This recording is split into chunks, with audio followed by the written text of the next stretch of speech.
me, and it's great to be here again. Budget day, it still gets my blood up. It's really fantastic. 6 a.m. in the morning, I love it every year. Favorite day of the year. And this year, I've called the lecture The Great Pretenders. I'll explain why in a moment.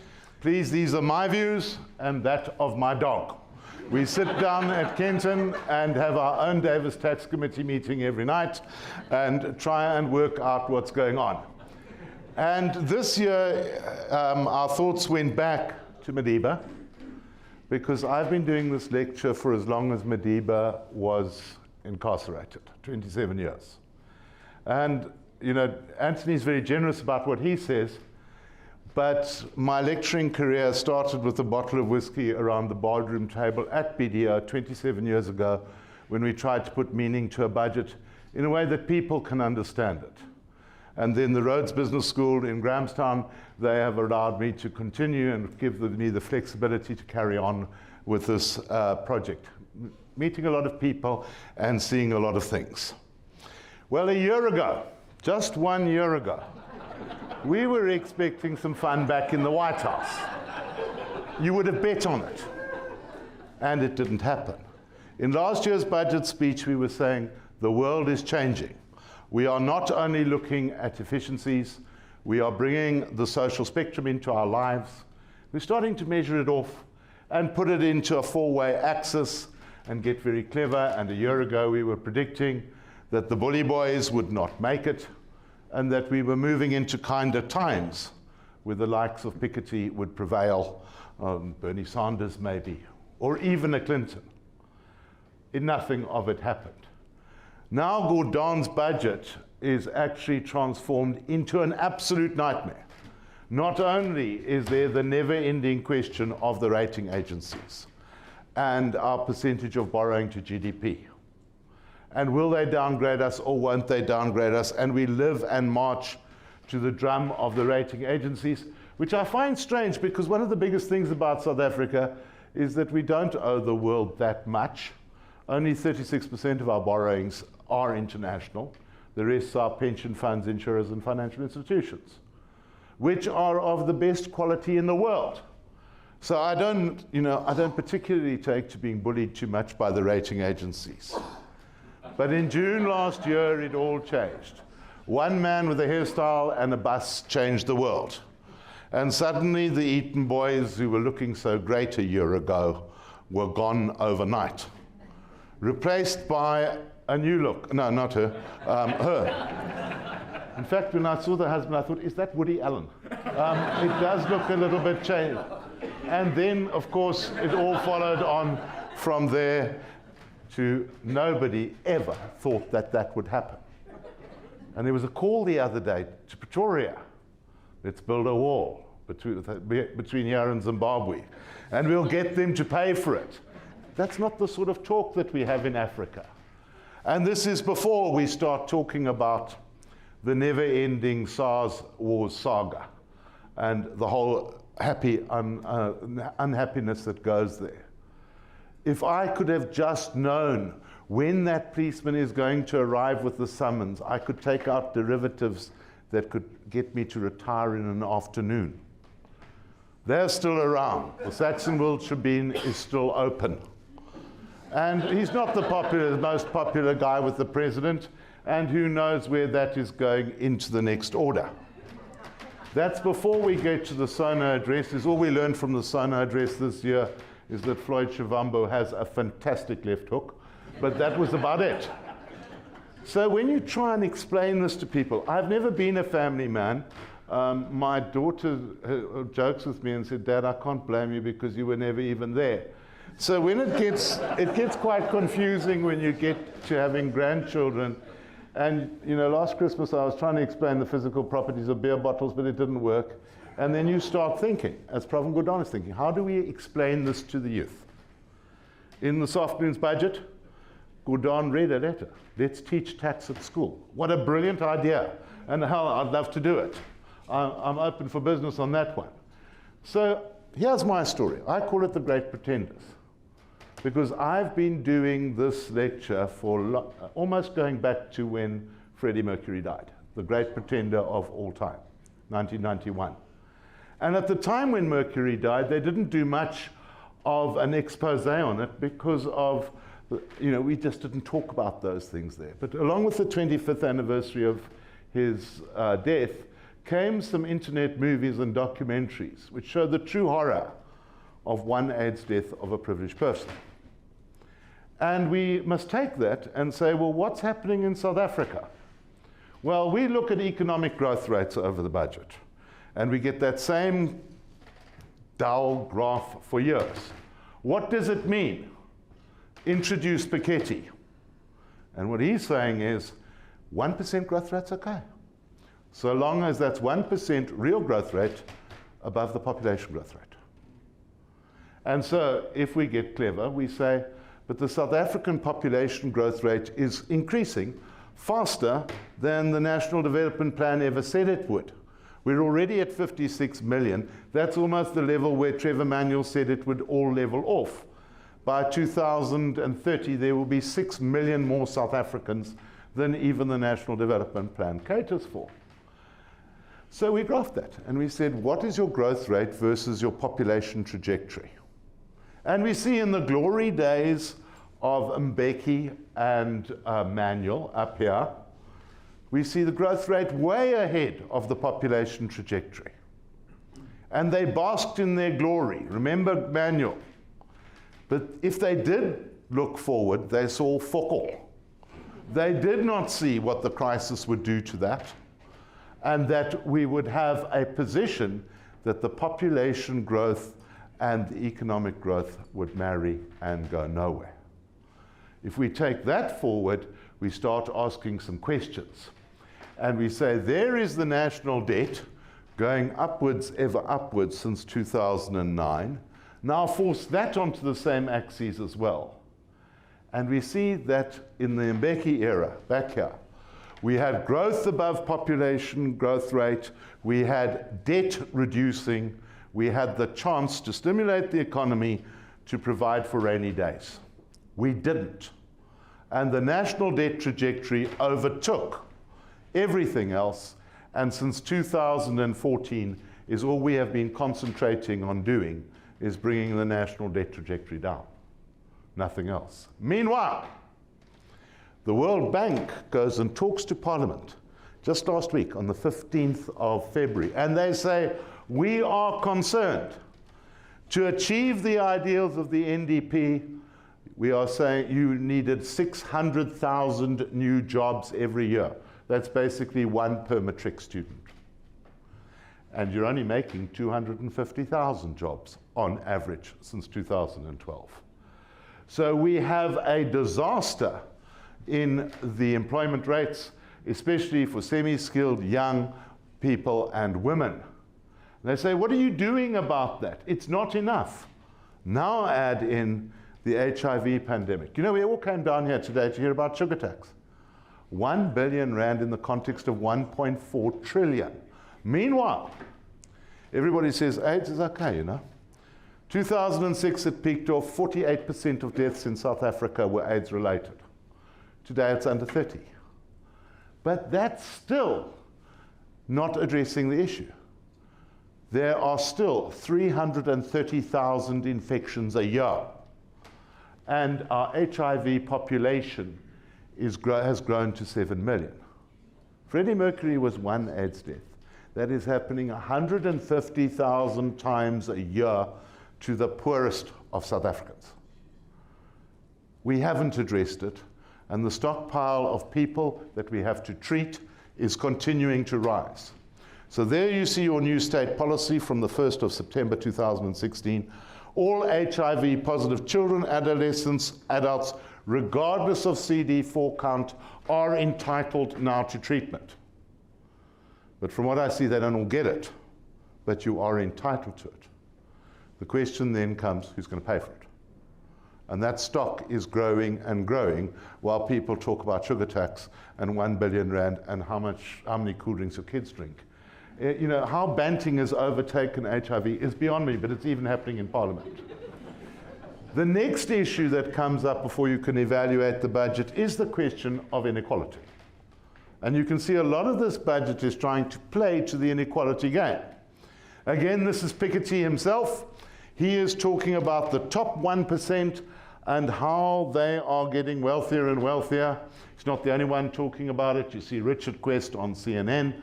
Do you get your share of the pie? There are more billionaires than ever before.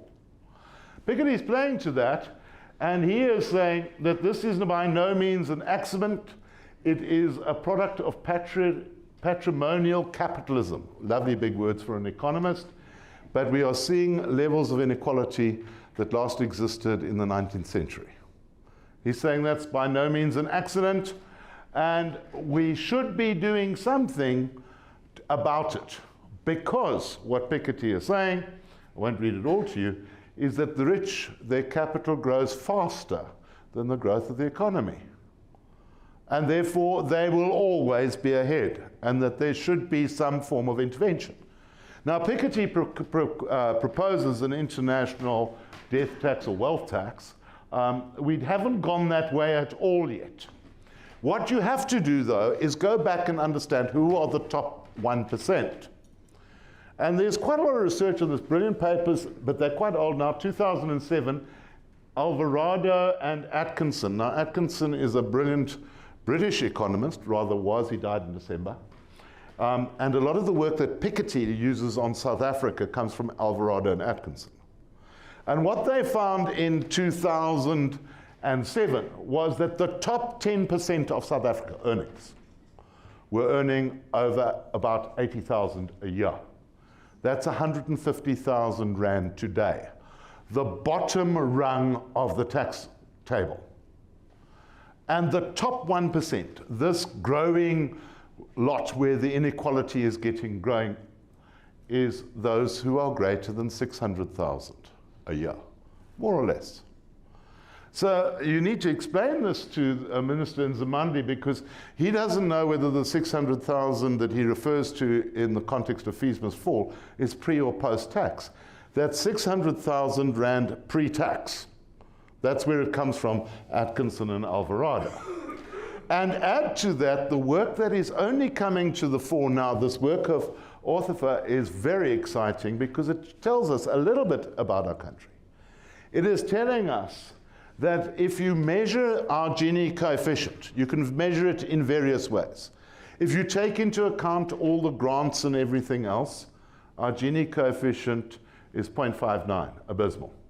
If you take the grants out of it, it's 0.7. If you measure it on wealth, it's 0.95, nearly perfect inequality. And then if you roll that further forward into the work of Mbewe and Woolard, 2016, in blue is white wealth in South Africa. There we have it, white wealth. That is relative African wealth. So when the president says we haven't done enough in transformation, for once he's right. We haven't got there.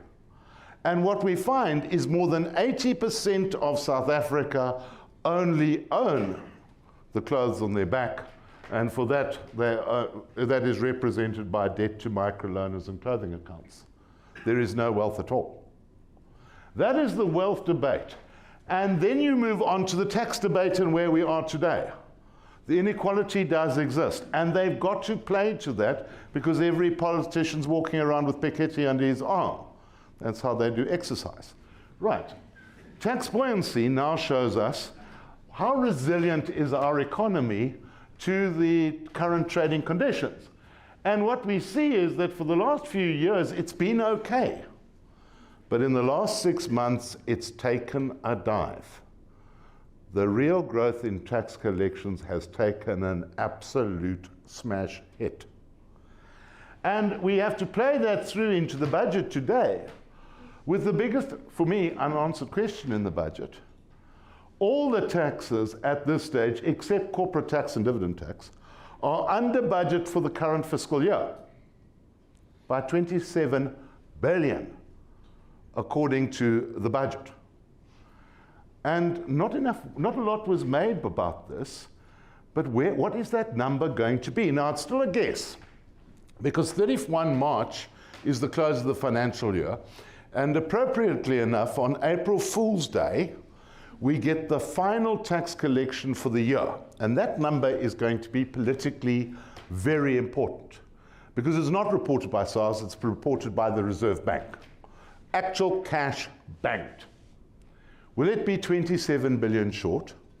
Or will it, as some are predicting, say it will be a lot more than 27 billion short?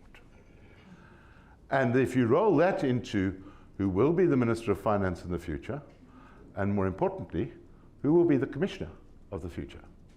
Those are questions that I think are going to be answered in early April when the final numbers for 2017 are finally published. So we take that and we put it into the pie that we have every year. Going back to September last year, they announced we need 28 billion rand more of tax base for this year. And today, in spite of the under-collections, they're saying 28 billion will still be enough, we think. Right, how do you split up the 28 billion? You add nearly 17 billion to the PIT increase, far more in proportion than we've ever done before. Then you surprise everybody and get another 6 billion on dividend tax, when nobody was seeing that one coming in. Then, of course, you hit the fuel. Then you hit the sin tax. And to make yourself popular, you give R500 million back on transfer duty. That's the soft today's budget. So what we see is now, who's going to carry the can of the most of it, 17 billion? And we have to say, but that's cumulative. Because if you even by SARS's number, you can see that the relative contribution of personal income tax keeps on increasing, while corporate tax collections keep on decreasing. So there you have it.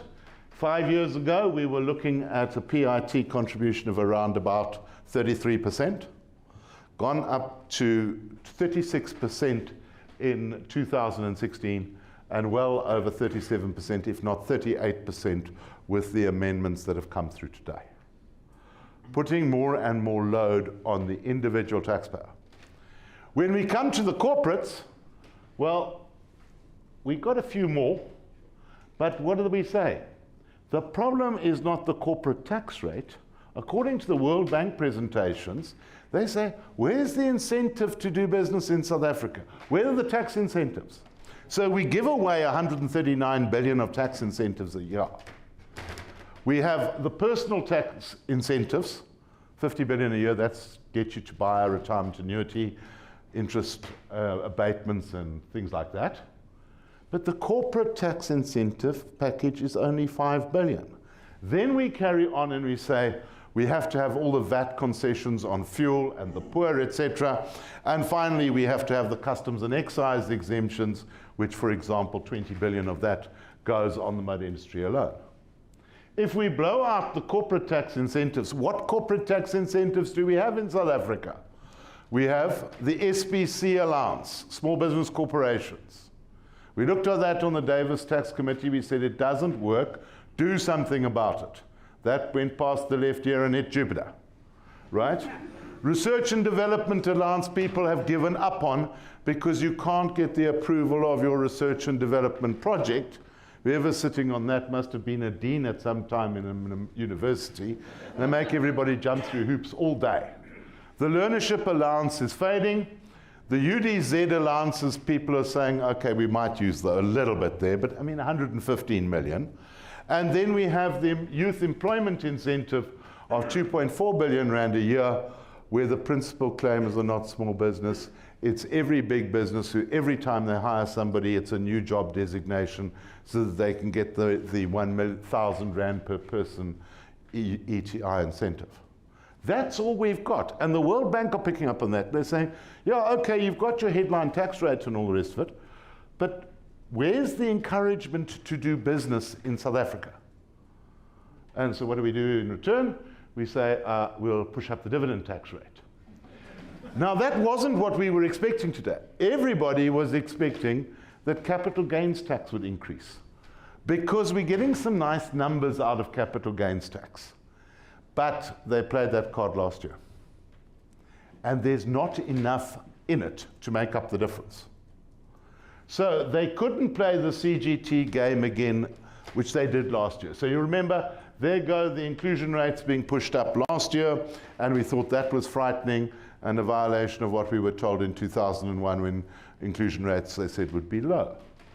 They played that one last year. This year they come along and they say, we can't increase the headline rate, but what we can do is we can, first of all, push up the top rate of tax to 45% above 1.5 million for individuals. And for companies, you can take an increase to 20% on the dividend tax rate, and hopefully some of the international investors will pay some of the cost of doing business in South Africa. Now, watch what that does. We say, right, your capital rate in a company today is 35.33%. So much for when in doubt, form a company. That went out the window. And your dividend tax included rate on 100 Rand of revenue for revenue income is now 40. So there's no point in arguing capital and revenue anymore. Your advocates' fees will be more than the arbitrage between capital and revenue. But by doing that, you've now created a hornet's nest of different arbitrages that you have to consider.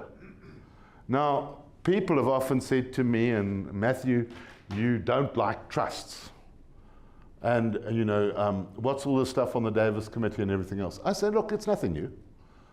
The discretionary trust, not the vested trust, started to go out of vogue in 2001 when we brought in capital gains tax. Long before all of these new provisions affecting trusts.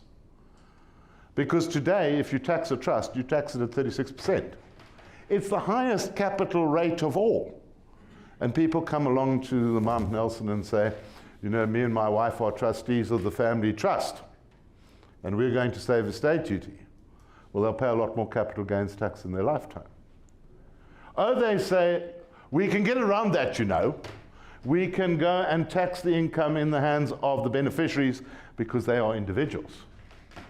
And you say, that's cool. Yes, you can. We'll show you how you do it in a minute. But then you've lost your estate duty saving. So when we take this all forward into the trust debate, we have the donor who started a trust with his stooge friend, okay, for the benefit of the beneficiaries. And they say, right, 7/8 to tax the donor first target.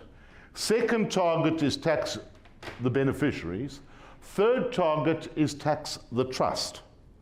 Where it's changed now is that the fourth target is actually hitting at, if you trap the income in the trust, you have a prohibitively high tax rate on both capital and revenue income. So what do people do? They cause the income to be vested in the beneficiaries. In terms of Section 25B, you can do that.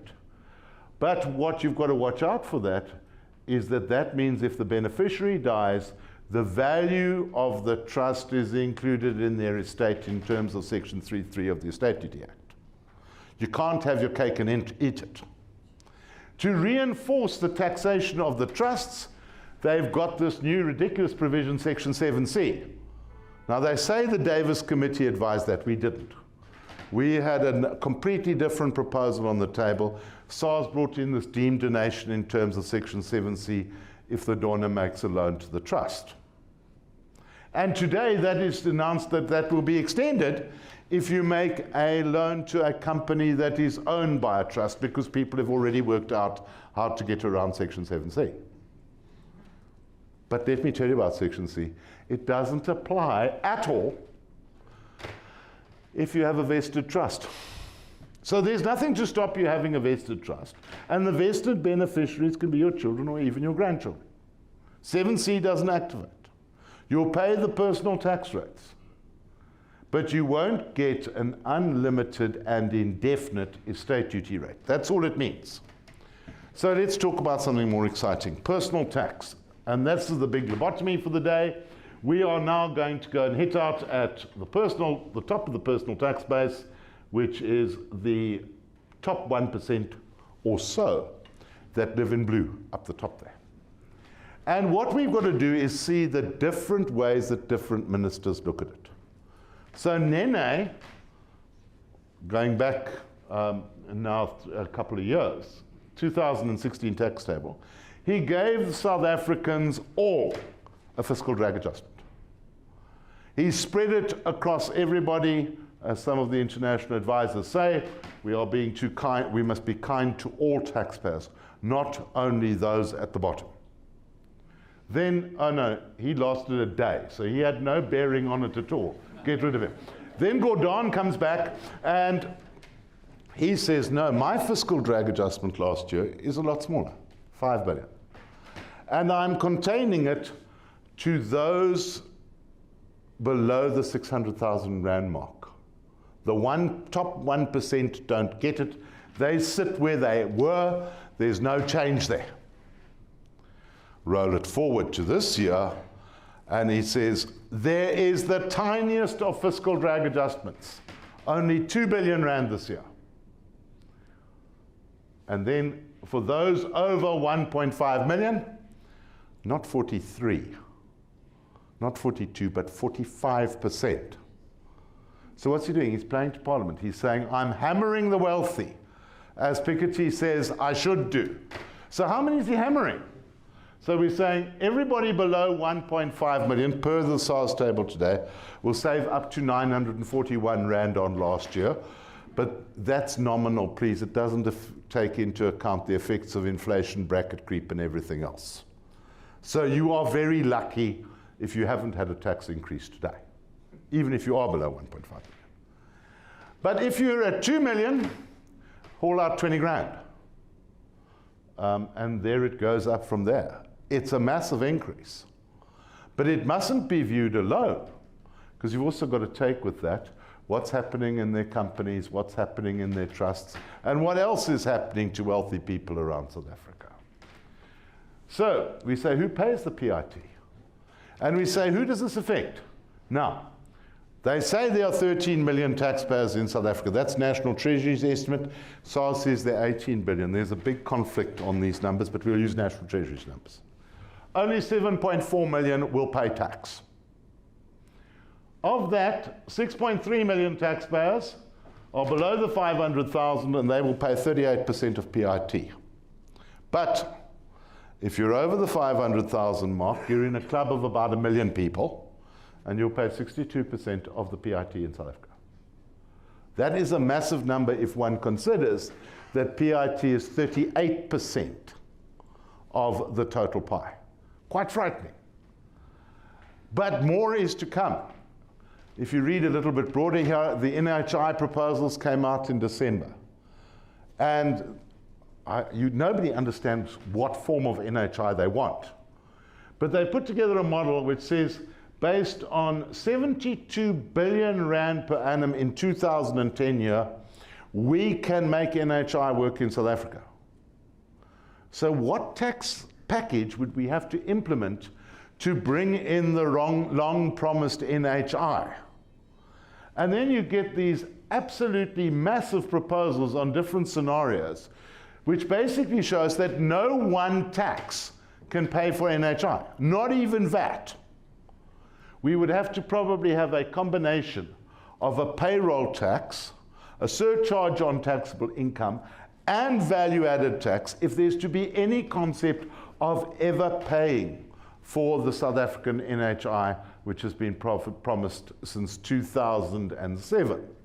The NHI paper does, however, tell you that it's going to take 14 years to deliver, but your long-term trend is ever increasing tax rates to pay for things like that. Now into the students and the fees must fall debate. And one of the things I start off with the students and say, I'm very sympathetic that you've been neglected for a number of years, but please remember, you are 1 million strong in number, in total, of which 335,000 of you are at UNISA, okay? And you represent 5% in total of all those in South Africa in education between the age of 5 and 24. You are a minority. If you make it to university, you're a lot better off than most. Not because you found the funds to get there, but because you qualified to go to university. So let's use that as a starting point.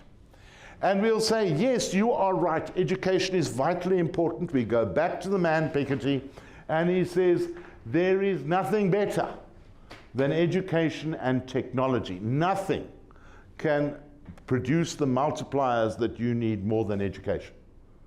So students, you're right, okay? But let's have a look at the budget. The budget was 55 billion just 2 years ago. We still have the vocational training and CEDA programs and all the rest of that. We haven't even got to that debate. But then we see a change in a massive increase in NSFAS. NSFAS has gone up 6 billion rand in the last 2 years. And Nkosana has got another 100,000 people into the NSFAS scheme this year. Massive amounts of additional money going in there.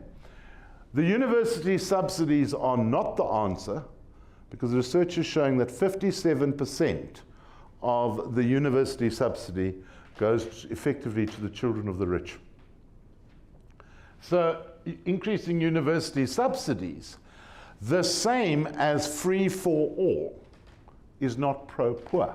It's pro-rich, is actually what we're saying. But that doesn't do it for them. They say, we want more.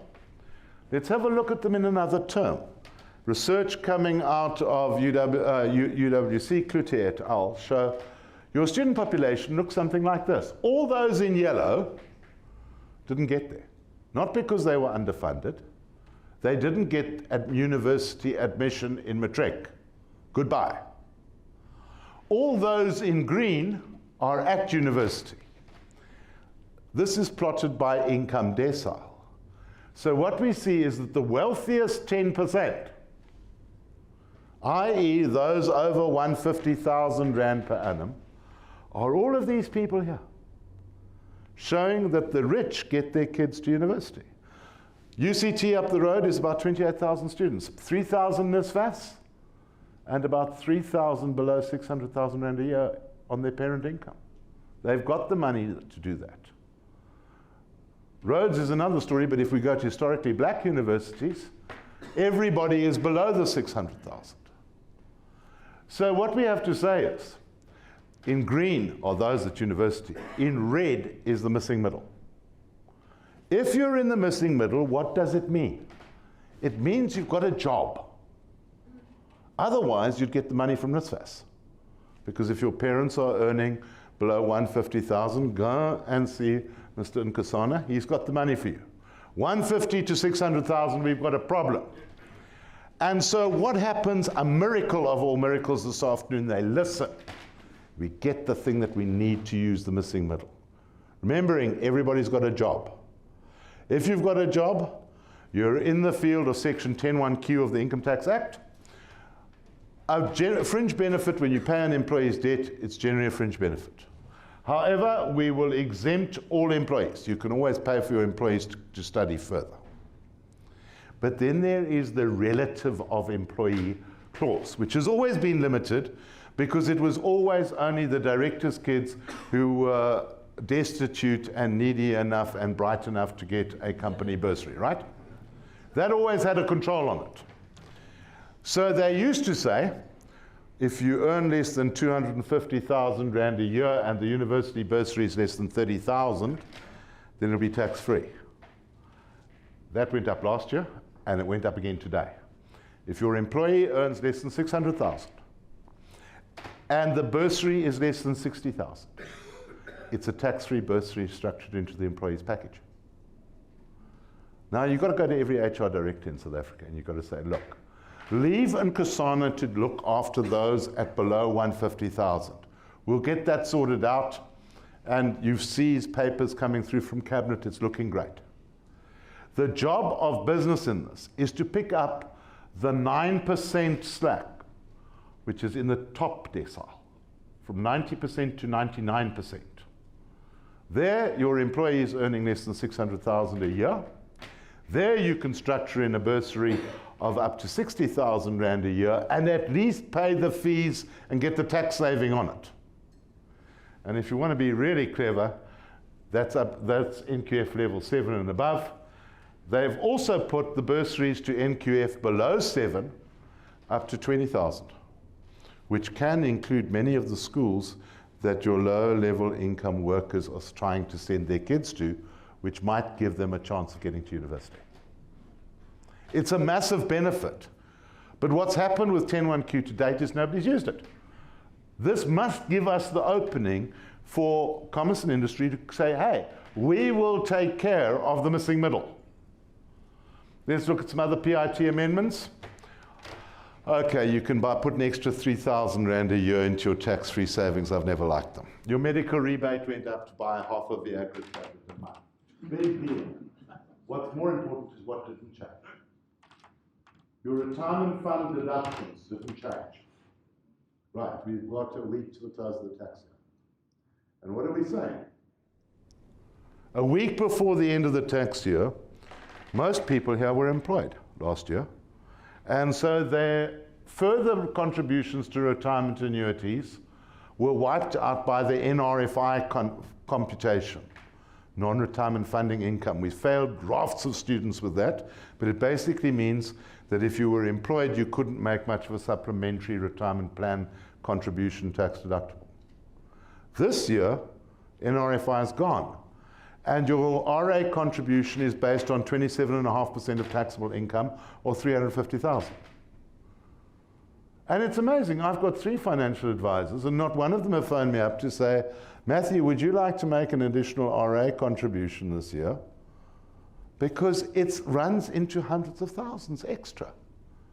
But nobody is having a go at that. So if you want to find out about it, go onto my website, criticalthought.co.za, okay, and just Google Tequila Slammer, and it will show you the double dip on the retirement fund. Next up, the interest abatement didn't increase, the CGT abatement didn't increase, and the estate duty thresholds didn't increase. Those are all forms of fiscal drag. The estate duty abatement of 3.5 million now means that a single person within the working classes of South Africa can pay estate duty. That's pathetic. The second report of the Davis Tax Committee says increase that to 15 million and do something about the the Section 4Q interspoused abatement. And we say, what happened? And they say, that's a bit complicated. We'll leave it another year. We want to discuss that with you further. And nothing changed on the donations tax abatement. So a lot didn't change. What else did change? Oh, this one's going to cause some misery. 10.10. Those people with the perfect marriage, right? Dad's abroad 183 days a year for tax purposes. He's a tax exile, including one 60-day absence. He works somewhere in Bahrain or whatever. He works tax-free and leaves his spouse at home. That was put there in 2001 with a 3-year review clause on it, and it was never reviewed until today. So everybody working tax-free on ships and everything, if you want to consider South Africa your home, you will pay tax here. If you don't like it, go. But it's high time that that was dealt with. Other refinements are to come on that. The SVDP program for all the dirty offshore money has been extended till the 31st of August. In the budget today, it was reported that they've made 600 million on the repatriation of that already. But most people are procrastinating on it. And they say, Matthew, I know we've spoken to you about this, but could you come back after the April holiday? So I've cancelled my mid-year holiday this year because I know it's going to be like last time in 2004 when the end of the application period resembled something like the end of the Comrades Marathon, with everybody trying to get their last-ditched applications in there. There's going to be a lot of money on that one. Moving on then to fuel. You see that Nene had no problem 2 years ago, 80 cents a litre. Gordon doesn't like it.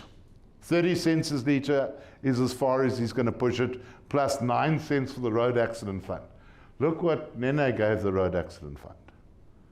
But watch it change.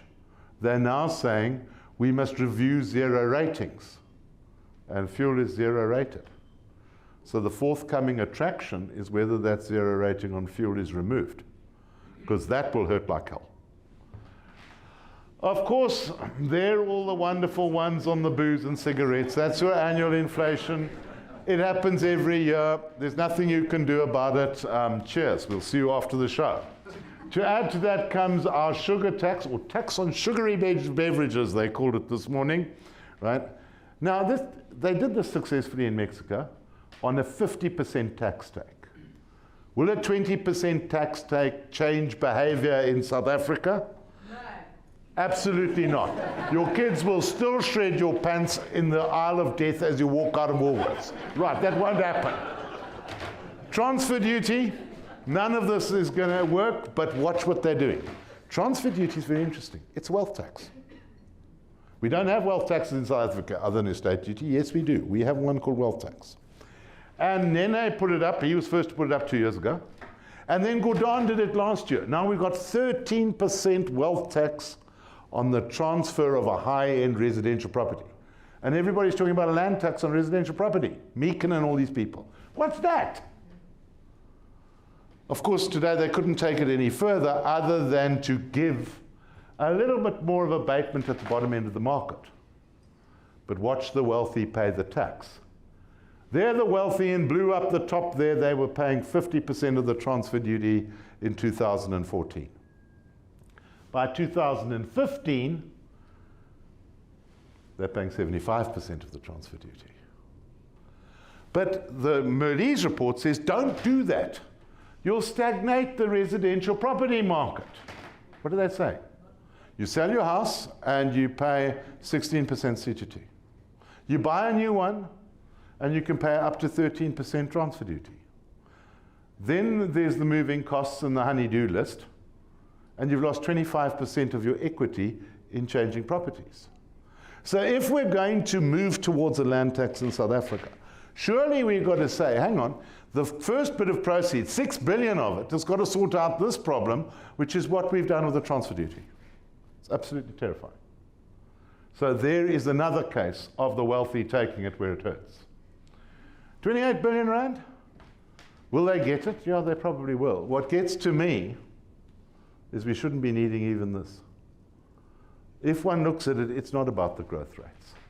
If we could sort out the bribery and corruption, if we could deal with the tax evasion, not only BEPS on international transfer pricing, etc. What about the other forms of tax evasion that have grown since 2009? The lack of compliance in the new grey economy, cross-border transactions and customs and excise loss there, all of that type of thing. If we could deal with that, maybe we could do something. Maybe if we could get this and get business confidence back, you wouldn't need all of these tax increases. And that's the thing that we don't seem to realize. So when it comes to the great pretenders, the terrible thing about Mercury was he never came out. Never said this was the problem. We hid away from it. And you can see a lot of realities in this whole story that we are still failing to address because it's not politically the right things to do, the hard choices that are needed. And although I think today is a clever working of the figures, I think that that's pretty good. I like the tax choices. I'm concerned about the tax collections base is big enough based on whether we're going to make the numbers for the 2017 year. But we mustn't hide away from it.